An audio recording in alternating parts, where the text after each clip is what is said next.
Bonjour tout le monde, bienvenue à cette session organisée par l'Alliance des exploitants, justice alimentaire et pas aide alimentaire. Je m'appelle Dee Woods et je suis la coordinatrice à Land Workers Alliance, mais je suis aussi la coprésidente du Food Aid Network, un réseau pour l'aide alimentaire, une organisation au Royaume-Uni qui soutient plus de 400 organisations d'aide alimentaire pour mettre fin aux besoins des banques alimentaires. Tout le monde a le droit à accéder à la nutrition d'une haute qualité et de bonne qualité, qui nous permet tous à vivre une vie avec dignité. Mais malheureusement, pour des millions de personnes dans le monde, ce droit est violé. Le Royaume-Uni et le Nord a vu une augmentation des banques alimentaires et on a vu l'hiérarchie de qui mérite le plus les banques alimentaires. Ici, dans le Royaume-Uni, on voit beaucoup de pauvreté infantile. Mais quand nous pensons de l'Afrique, on a tous des images en tête de la famine et nous pensons beaucoup à l'aide alimentaire. Nous voyons la capture entreprise par des entreprises multinationales, mais aussi par les pirates, des philanthropes qui pensent qu'ils nous aident. Mais ils créent et engendrent la patriarchie et le racisme. Je ne vais pas trop parler. Je vais présenter nos orateurs et on peut entamer notre discussion très importante. Donc, aujourd'hui, on a Stephanie Swanepoel. J'espère que j'ai bien prononcé votre nom. Et David Otieno. Steph vient de l'Afrique du Sud et David du Kenya.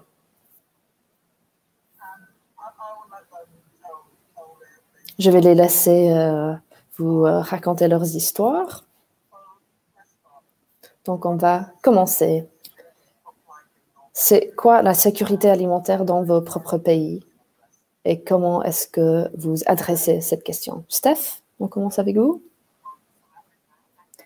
En Afrique du Sud, comme beaucoup de pays africains, nous avons beaucoup de problèmes alimentaires et d'insécurité alimentaire. Nous expérimentons toujours une transition insécurité. Il y a beaucoup de personnes qui se déménagent vers des villes et qui laissent en arrière des régimes plus traditionnels et maintenant mangeant des régimes qui sont de plus mauvaise qualité. Donc, on voit maintenant une augmentation dans des maladies chroniques. Dans le passé, on avait beaucoup de connaissances indigènes. Et malheureusement, après 1994, le nouveau gouvernement a libéralisé le secteur. Et donc, on a maintenant beaucoup de problèmes sur l'accès aux terres. Mais le problème pour l'insécurité alimentaire en Afrique du Sud, ce n'est pas tellement l'accès à l'alimentation, mais l'abordabilité de ces aliments. Donc, il y a 25 millions de personnes en Afrique du Sud qui ne mangent pas assez pour être sécures. Et plus d'un quart ne savent pas s'ils vont manger demain. La moitié des enfants vivent dans des foyers qui sont sous la seuil de la pauvreté.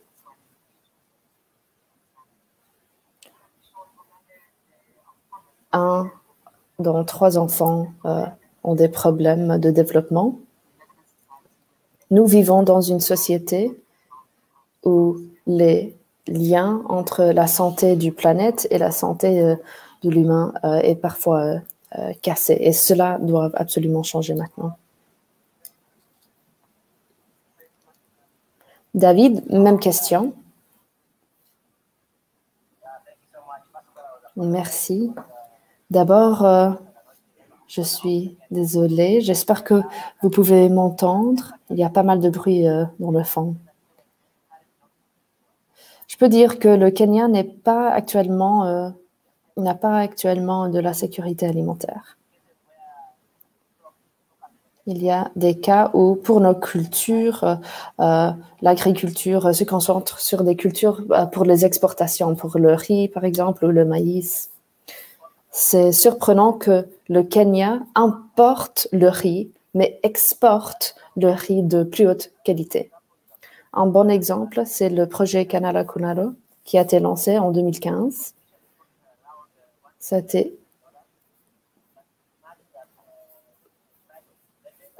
Les prix ont été gonflés, ont été trop élevés. Et après, le système ne fonctionnait plus. Donc, ça, c'est un exemple de comment le système agricole au Kenya est capturé par les grandes entreprises et contrôlé par les grandes entreprises. Pendant la pandémie, le gouvernement a reçu des facilités par la Banque mondiale et une partie de cette facilité était pour le Kenya de pouvoir importer des sacs de maïs, mais les conditions étaient que le maïs devait venir de l'extérieur du Kenya. Mais il y a beaucoup de parties du Kenya qui avaient du maïs, qui allait être périmé. Donc ça, c'est un très bon exemple que nous n'avons pas de la sécurité alimentaire. Il y a beaucoup de mouvements sociaux qui parlent de la souveraineté alimentaire. Mais quand on parle de la sécurité alimentaire, il y a vraiment un problème avec le langage. On a de la nourriture dans nos supermarchés, mais nos gouvernements continuent à importer du maïs pour la conditionnalité. Pour l'accès aux terres, la majorité de la terre est pour les communautés. Donc, les agriculteurs ont du terre, mais ils n'ont pas accès à des ressources naturelles comme l'eau. Beaucoup de femmes gardaient des semences.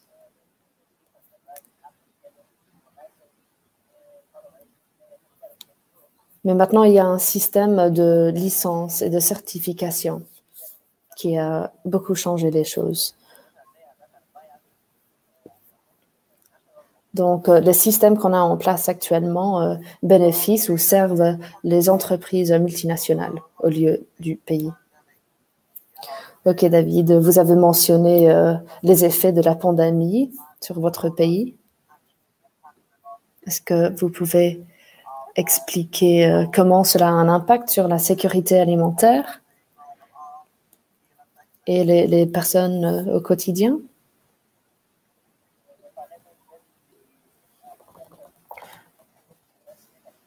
Oui, la pandémie a eu un impact négatif sur la plupart des personnes. Beaucoup de personnes dépendent de l'industrie agricole. Le confinement, les couvre-feux, la fermeture des marchés. Il y a un marché qui s'appelle Lawendo, dans le comté de Migunda, dans l'ouest du Kenya, où les bétaillers vont vendre leur bétail le lundi et le vendredi. Et quand ils ont essayé de faire ça, ils ne pouvaient pas et ils ont beaucoup perdu. Ils ont perdu beaucoup de leur stock. Beaucoup d'agriculteurs dépendent des marchés au Nairobi, mais parce qu'il y avait un confinement, ils ne pouvaient pas voyager. la chaîne d'approvisionnement a été complètement arrêtée. Pour pouvoir transporter du maïs jusqu'au Nairobi, ça coûte $150. Quel agriculteur kenyan va pouvoir payer cet argent?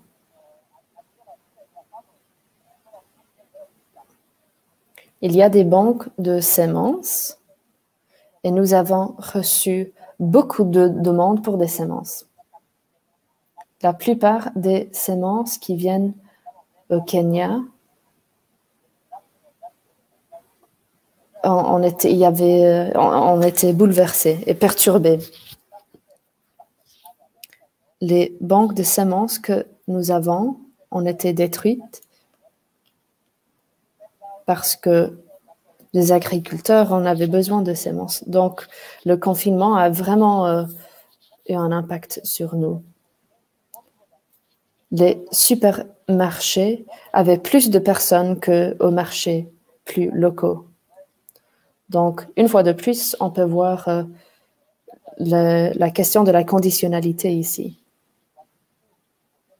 Le COVID-19 a tué les agriculteurs et les consommateurs, mais a donné davantage de pouvoir aux grandes entreprises, aux entreprises multinationales qui ont le pouvoir et l'argent pour pouvoir transporter les aliments. Heureusement, on a reçu du soutien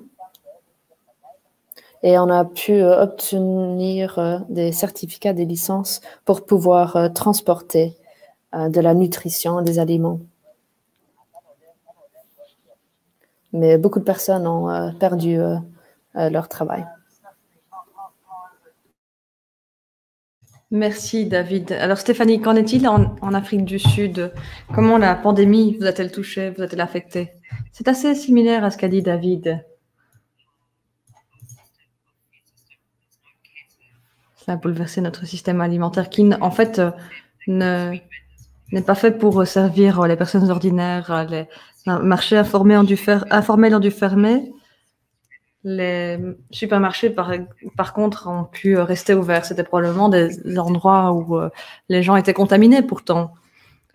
En Afrique du Sud, la sécurité alimentaire dépend d'un emploi, de l'argent. Le confinement que nous avons connu, c'était l'un des plus stricts dans le monde, a empêché toute une série de personnes qui joignaient à peine les deux bouts de gagner leur vie et les a poussés vers une pauvreté extrême. Donc la situation était grave en Afrique du Sud parce que beaucoup de ces personnes travaillaient dans l'économie informelle.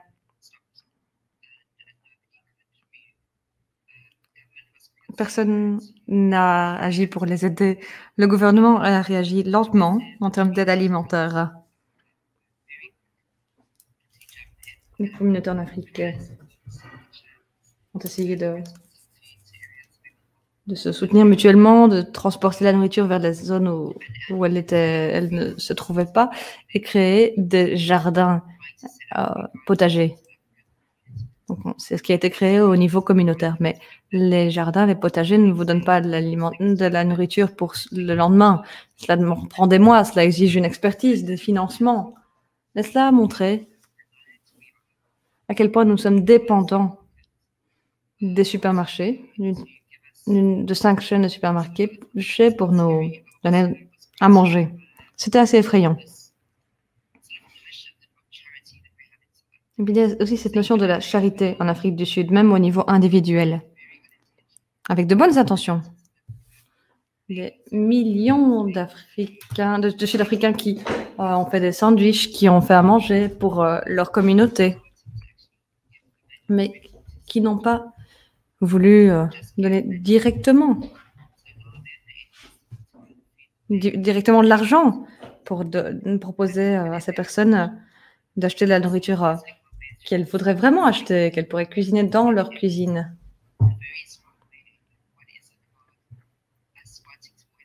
Pourquoi est-ce que l'on veut toujours donner conditionnellement? C'est une question que je me pose.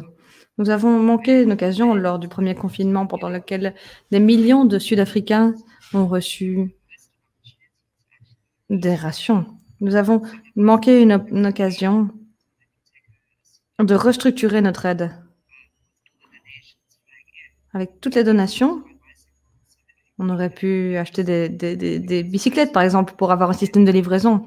Après le confinement, on aurait pu le maintenir.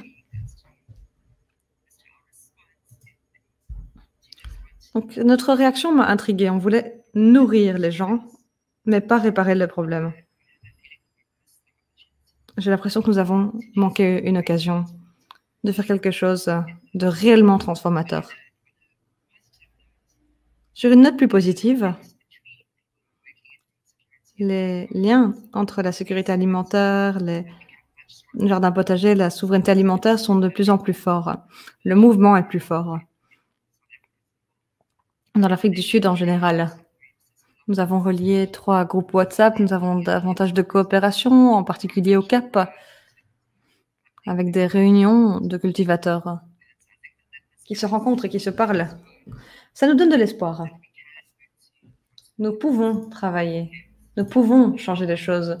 Au beau milieu du chaos de la pandémie, nous pouvons changer le système, même si nous le faisons à notre échelle. Très bien. Vous avez parlé de justice alimentaire, de transformation, de changer les systèmes. Est-ce que vous pourriez nous dire ce que signifie la justice alimentaire pour vous et pourquoi elle est importante? Pour moi, la justice alimentaire,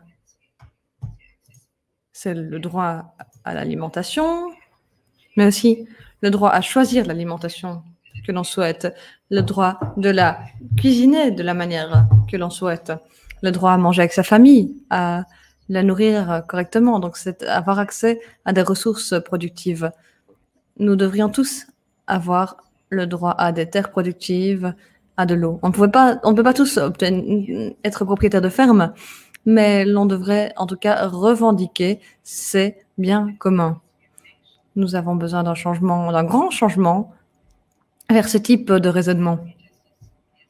La justice alimentaire, pour moi, c'est aussi rétablir l'autonomie. Parce que l'aide alimentaire enlève l'autonomie. Et notre système alimentaire compte là-dessus.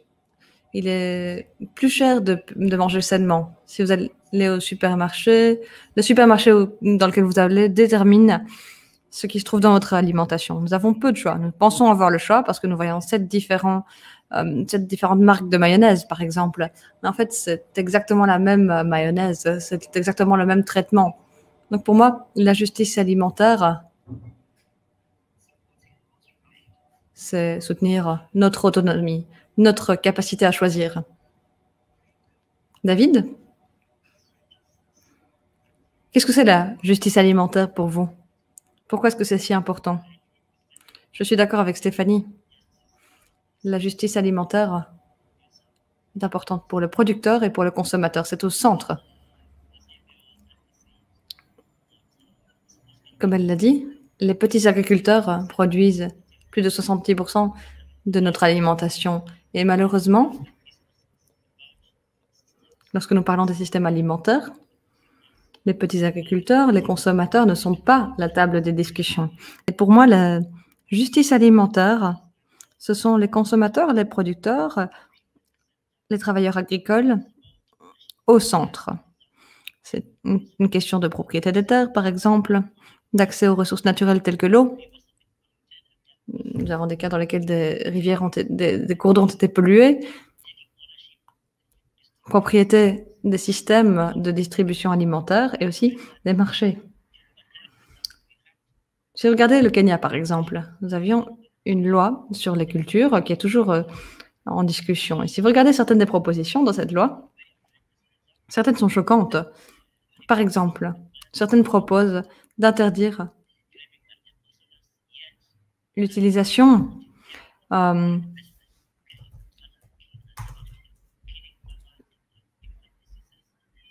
de fumée animale. Certains interdisent aux agriculteurs d'envoyer de l'alimentation dans leur ferme. Si vous êtes dans une zone rurale, c'est choquant. Si vous regardez certaines des propositions dans cette loi, au Kenya, pour le moment, cela enfreint la justice alimentaire. Donc la justice alimentaire, c'est une solution pour lutter contre la dominance des systèmes de production alimentaire qui ont échoué.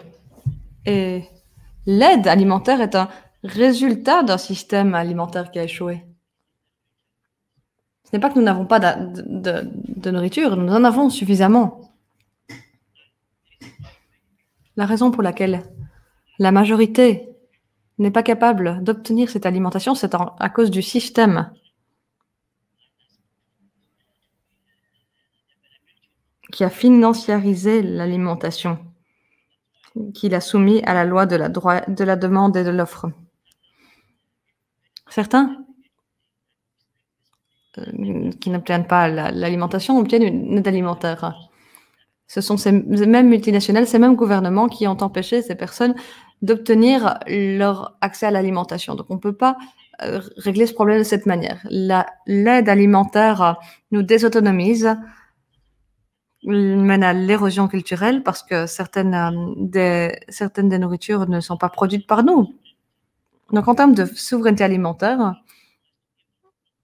le consommateur doit savoir qui produit sa nourriture. Dans quelles conditions a-t-elle été produite? D'où vient-elle? Pour moi, la justice alimentaire, c'est démanteler le système alimentaire actuel et le remplacer par un système plus juste qui place les producteurs et les consommateurs au centre. Regardez le système de semences mondiales. Si vous regardez ce système, il criminalise les producteurs de semences. En général, ce sont les femmes en Afrique qui produisent les semences. Lorsque nous avons des lois qui criminalisent la production de semences, c'est un système vicieux qui opprime les femmes. Voilà pourquoi nous parlons de féminisme ici. Si vous regardez l'article 9 du traité international sur les plantes, on parle des droits des agriculteurs et l'on parle du droit à posséder des semences et à les échanger. Mais ce sont les pays qui doivent créer des lois pour mettre en œuvre cet article. Donc nous devons nous assurer, nous, que la mise en œuvre de ce traité est bien lieu. Nous avons la loi de l'Afrique de l'Est sur les semences. Nous devons nous assurer que dans ces processus, en tant que mouvement, en tant qu'agriculteurs et en tant que consommateurs, nous sommes certains que les lois seront adoptées, les bonnes lois seront adoptées. Je suis membre d'un mouvement d'agriculteurs et il y a 2 ans, à Rome, lorsque nous parlions de l'article 9, les multinationales ont encouragé le système dominant et les mouvements sociaux se sont unis pour s'assurer que nous avions voix au chapitre.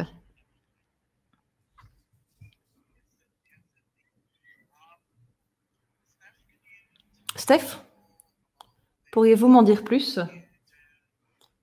sur votre travail dans les communautés en particulier?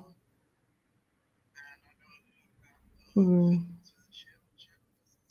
petite vidéo que vous avez à nous partager, je pense. Si je puis me permettre par rapport à ce qu'a dit David. Je pense que pour le moment, à ce moment de l'histoire, nous sommes à un carrefour. Il est temps de faire un choix.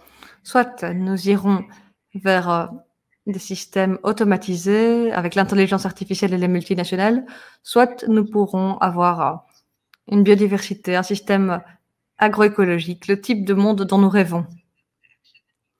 L'action qui doit avoir lieu maintenant et très rapidement est la suivante. Nous devons continuer à attaquer le modèle industriel qui nous empêche d'avoir notre autonomie et nos liens entre nous. Et nous devons soutenir ceux qui encouragent ce modèle. Donc, c'est lié à mon travail ici, avec un fantastique groupe de femmes. 5 agricultrices noires. En 2019, on m'a demandé de participer à une formation, à un hub de formation agricole. C'est un quartier qui souffre de la guerre des gangs, de pauvreté, de toxicomanie. C'est une communauté vraiment difficile, mais je n'ai jamais vu autant de personnes qui travaillaient si dur pour essayer de changer leur avenir. Je ne vais pas vous raconter leur histoire, je vais vous la montrer, si cela vous convient. Je vais essayer de partager mon écran. Donnez-moi une minute, s'il vous plaît.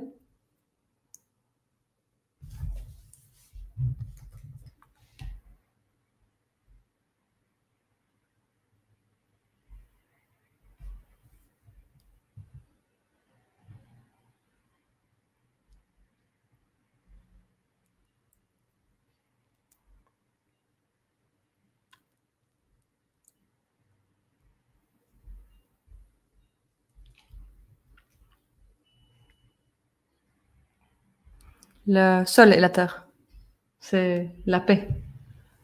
Soyez connectés avec le sol et la terre et vous trouverez la paix intérieure. Dès que vous entrez ici, vous êtes détendu. Vous vous sentez à votre aise, vous êtes dans votre zone, vous êtes en paix. C'est comme si vous étiez sur une autre planète. Quand je viens ici, je me sens heureuse parce que je suis ma propre chef. Cet endroit est magique. On le voit. Et parfois, c'est impossible à comprendre. Il y a quelque chose d'incroyablement puissant quand on voit les personnes cultiver leur propre nourriture. Cela change leur vie, vraiment. Pour moi, c'est autonomisant.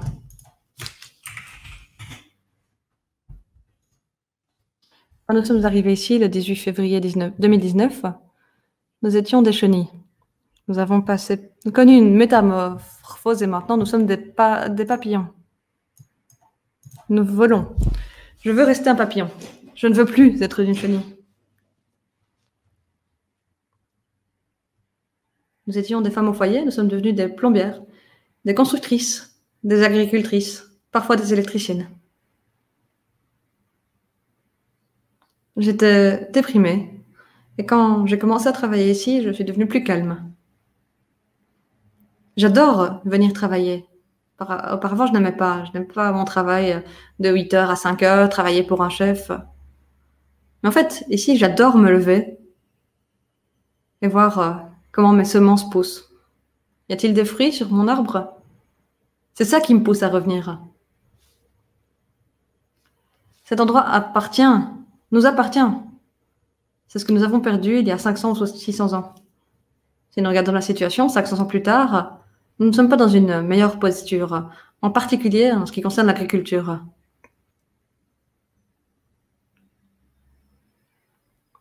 L'alimentation est en fait la base de nos inquiétudes.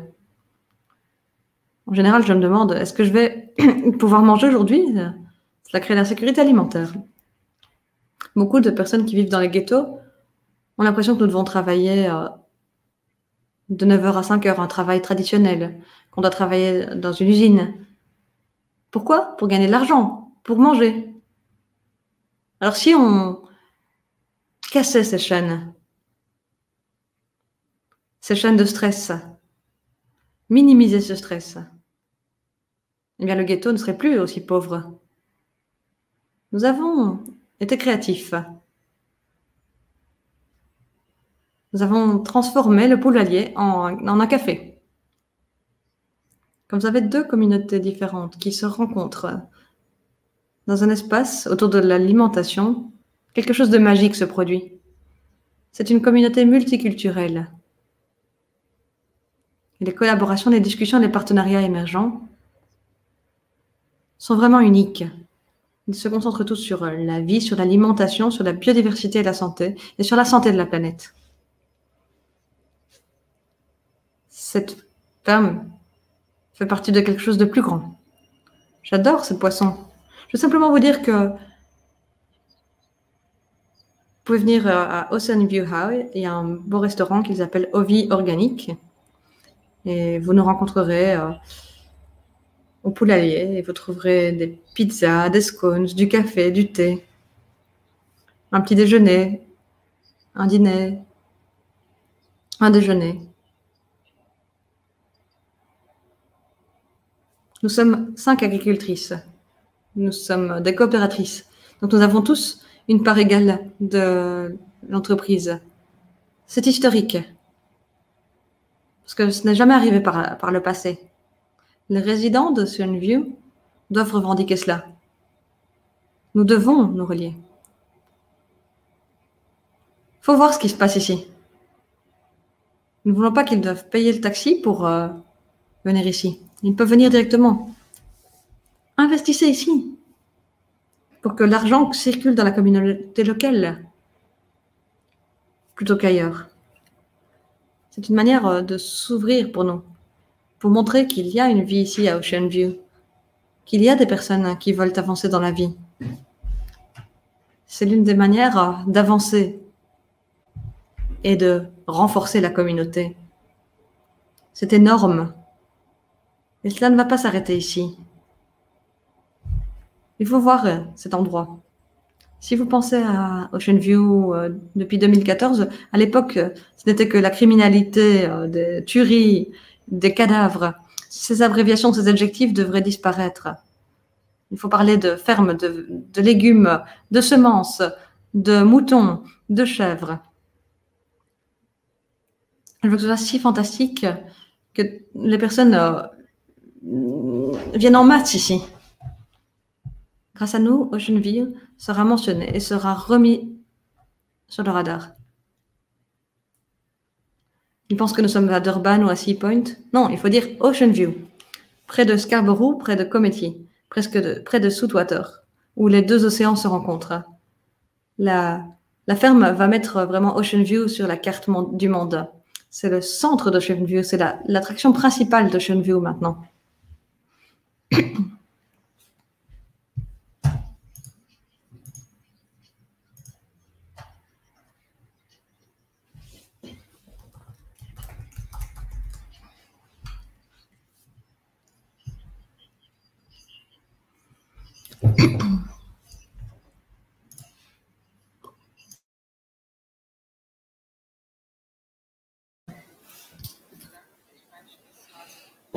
Donc, on a commencé avec presque rien. Et pour moi, relier les personnes avec la planète et entre eux-mêmes, c'est à travers la beauté et la créativité et avec de la gentillesse. Et c'est ça qu'on a besoin pour faire pousser notre alimentation. Donc, merci de nous avoir laissé l'opportunité de vous présenter leur travail. Merci beaucoup. David, est-ce que vous pouvez parler un peu plus sur votre travail? Est-ce que vous pouvez nous donner encore des détails? Oui, merci. J'aimerais remercier Stéphanie pour son travail. Ça démontre la résilience des communautés et les personnes locales sur le terrain.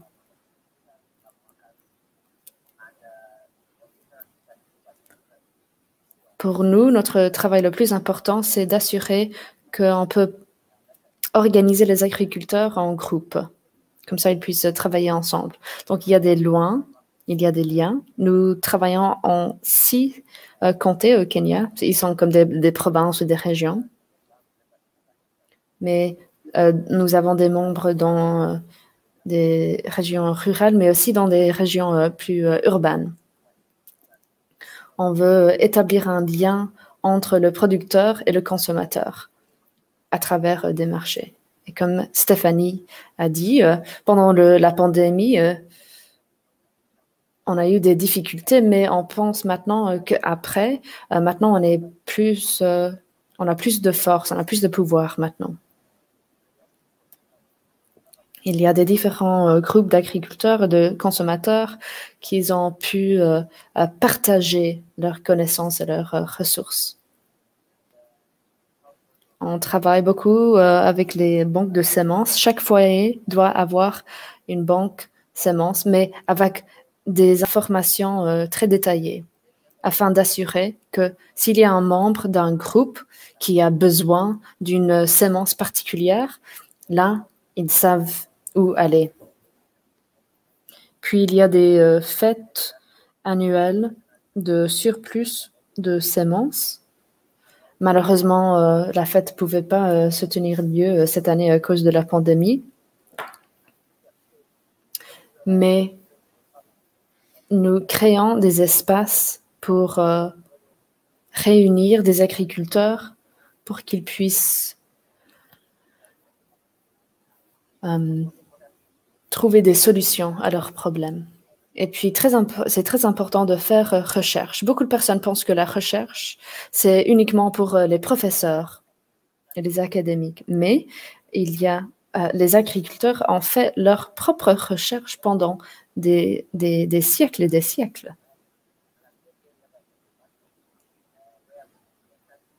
Nous menons des cas d'études pour avoir davantage de connaissances sur notre sujet. Pour l'instant, nous prenons un record de toutes les semences indigènes. Donc, nous gardons des espaces dans nos groupes, dans nos clusters, où l'information puisse être accessible ou accéder pour toute personne qui veut davantage d'informations sur la question. Nous concentrons nos efforts sur les coopératives aussi. Nous faisons partie de la Via Campesina avec les membres comme Nieleni, par exemple. Et ensemble, nous essayons de voir comment construire un système.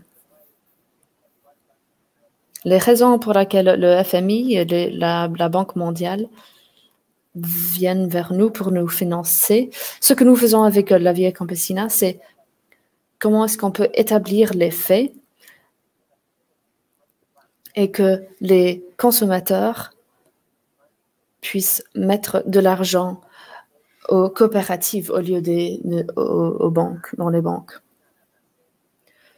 Donc, grâce au Covid-19, on a eu beaucoup de soutien.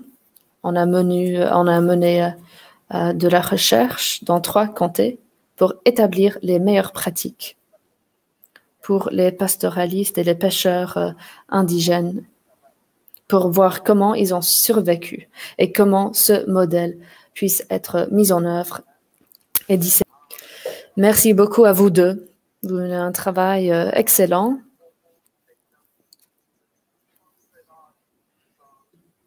Vous avez très bien expliqué où nous devrions concentrer nos efforts. Les personnes doivent avoir le pouvoir de prendre leurs propres décisions, mais il faut aussi faire face aux grandes entreprises. Parce qu'il y a beaucoup de personnes qui font face à l'insécurité alimentaire. Il nous reste un peu de temps, donc on peut prendre quelques questions. J'ai une question ici de Jessie McInnes. Elle dit « Merci pour vos présentations. Le Kenya et l'Afrique du Sud ont voté pour la déclaration onusienne pour les droits des paysans et des personnes dans des régions rurales.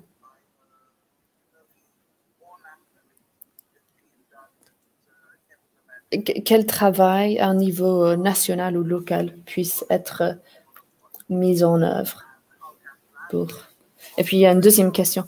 Comment est-ce que le langage du UNDROP puisse adresser la souveraineté alimentaire à chaque échelle dans vos propres contextes? Steph?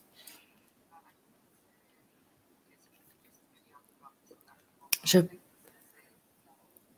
parle de la part de l'Afrique du Sud, mais je pense qu'il y a une situation similaire dans beaucoup pays.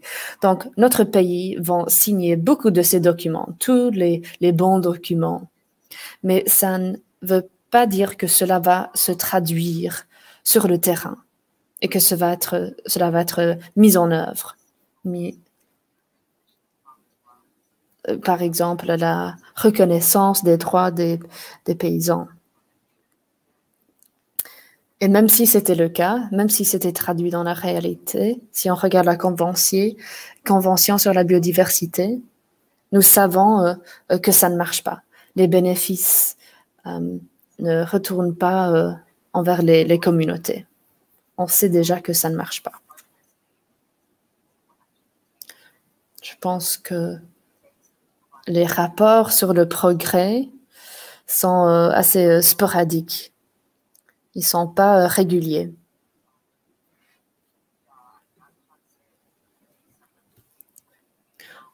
Donc, je ne peux pas dire que quelqu'un qui travaille dans une région rurale, dans le secteur, puisse utiliser la signature de ce document pour les aider. Ça, c'est juste mon opinion, mon perspective, basée sur mes expériences et mon travail. David?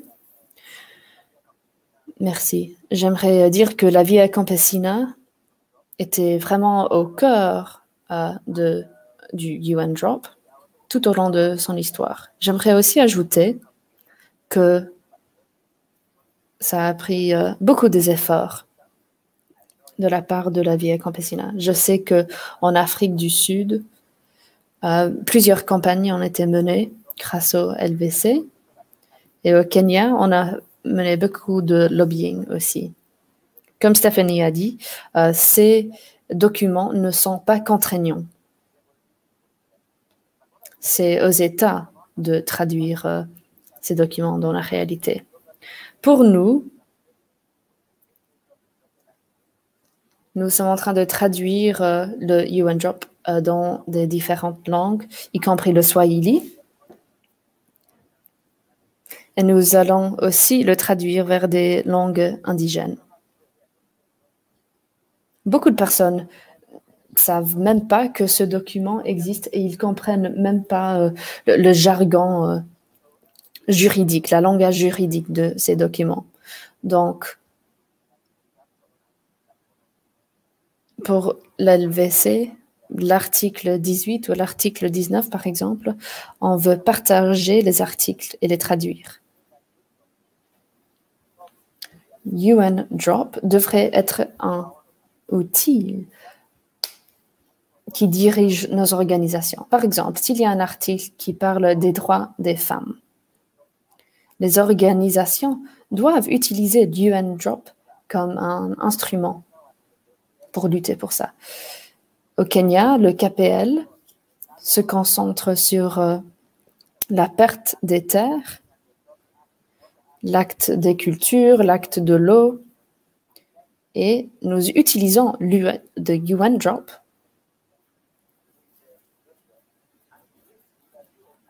et on a vu beaucoup d'inconsistances.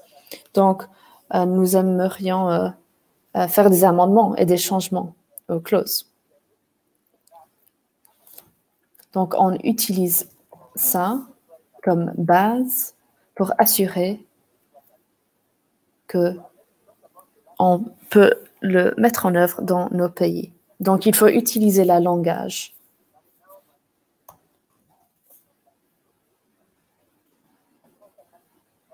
Il y a des pays en Amérique latine qui ont utilisé UN Drop, mais il faut le populariser et le démocratiser maintenant. Une fois que les personnes sont conscientes de UN Drop, on peut faire encore du travail. OK. Prochaine question pour moi. Dans le Royaume-Uni, est-ce qu'un aliment nutritif doit coûter cher si vous avez les moyens pour le préparer, pour le consommer? Ça, c'est une question de la part de Bella. Bella, je pense que le problème au Royaume-Uni, c'est que la pauvreté et une manque de revenus pour pouvoir acheter de la nourriture, payer les frais pour l'électricité ou le gaz, par exemple. Le Royaume-Uni a des aliments à très bas coût et le fait qu'il y a des personnes qui peuvent même pas l'accéder est un vrai problème. Au Royaume-Uni, on a besoin de faire des efforts, de nous concentrer sur les causes structurelles de l'insécurité alimentaire dans les foyers. Prochaine question. Comment est-ce que les initiatives ont stimulé le lien avec les groupes de consommateurs? C'est une question de Lenz Lemado, qui je connais. Il est un chercheur sur le système alimentaire. Steph? Je pense que cette question est plutôt pour David. C'est un marché qui crée des boîtes de légumes pour la communauté plus riche. Et puis, ils vendent les légumes à un prix plus bas. Donc, c'est un business. Et puis, nous faisons des dons à des familles désavantagées ou des familles vulnérables. Il y avait une invasion l'autre semaine.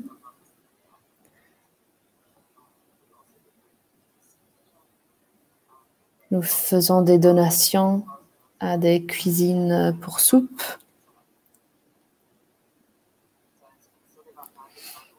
Donc, c'est un modèle hybride. Ils se nourrissent eux-mêmes, mais c'est aussi un modèle de business. Et nous aidons aussi la communauté. Mais je pense que David a plus d'expérience dans ce sujet. Parce qu'il a plus de producteurs. Oui, il y a la notion que l'agroécologie n'aide pas l'économie. Nous sommes comme un mouvement de justice. Nous sommes contre la capture du système alimentaire par les forces du marché. Donc, pour répondre aux questions de Les Levito, c'est que, comme j'ai dit, il y a des systèmes alternatifs de commerce macroéconomique. Donc, quand les agriculteurs font leur rendement, ils peuvent s'assurer qu'il y a un groupe de consommateurs qui puisse rassembler des ressources pour pouvoir acheter des producteurs. Donc, il y a des consommateurs, il y a des qui ont aidé les agriculteurs.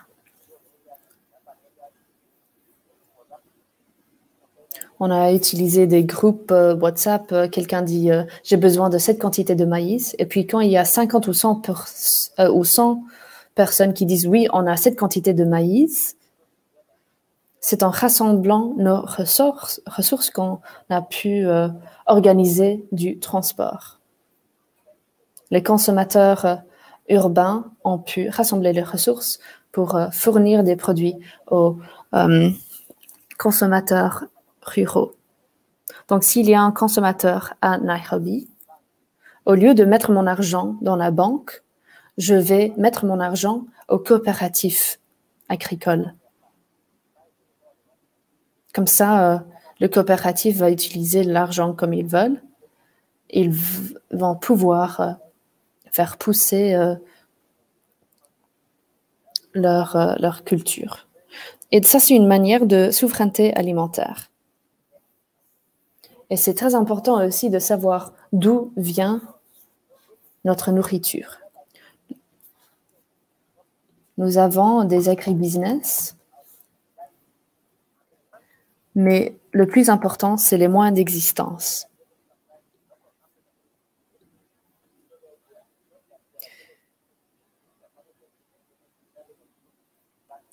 L'idée, ce n'est pas d'acheter et vendre des produits, mais c'est plutôt l'orientation de l'agroécologie et d'assurer que les familles sont dans une situation de sécurité alimentaire. Les agriculteurs vont toujours prendre les meilleures cultures et les mettre dans le marché et ils vont pas bien manger eux-mêmes. Donc, l'agroécologie change tout ça à l'inverse.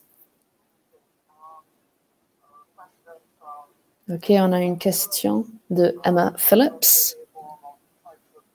Elle aimera entendre ce que vous aimeriez voir remplacer les systèmes alimentaires actuels.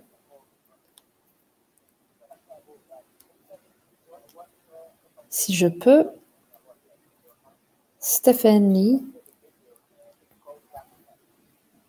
dans la vidéo de Stéphanie, a montré l'organisation de ce groupe avec très, très peu de soutien de la part du gouvernement.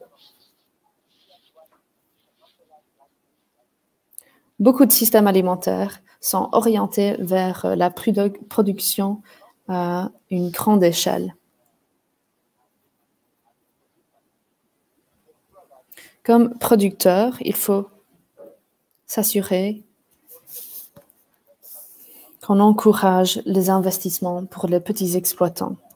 Beaucoup d'agriculteurs ont été privatisés et nous avons des brigades de jeunes qui vont aller assister des agriculteurs.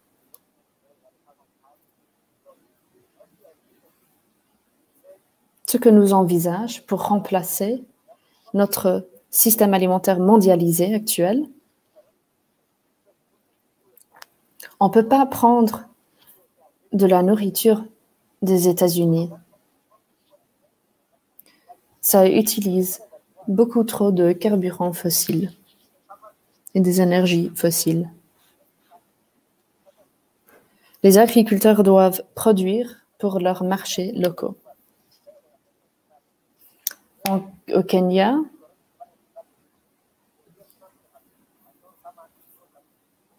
l'UE nous a est venu vers nous avec des pesticides, des herbicides et nous ont demandé de faire des aliments pour exporter en Europe. Mais les pesticides que nous avons utilisés ont été prohibés, ont été interdits en Europe. Donc, ce que nous disons, c'est qu'il faut produire pour les marchés locaux.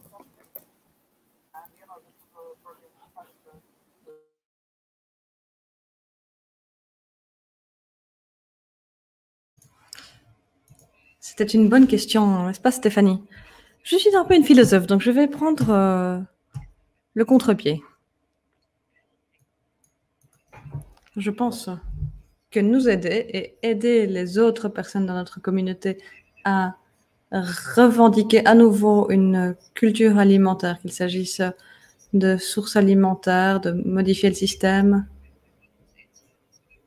c'est important. Parce qu'il y a deux décennies, par exemple, quand McDonald's est arrivé en Afrique du Sud, à Durban, les restaurants indiens ont dû fermer parce que plus personne n'en voulait.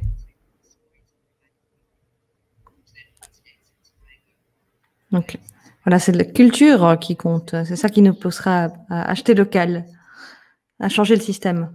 Tout système dans le monde serait ainsi aussi diversifié que nos cultures et nos écosystèmes. Merci beaucoup à tous les deux. Merci pour ce travail, une grande source d'inspiration. Merci pour ces mots, merci pour cette discussion passionnante. Vous pouvez, les gens peuvent vous suivre sur Facebook, sur Twitter. J'enverrai des liens. Merci beaucoup. Vous avez bien expliqué ce que nous devons faire pour changer nos systèmes alimentaires. Merci.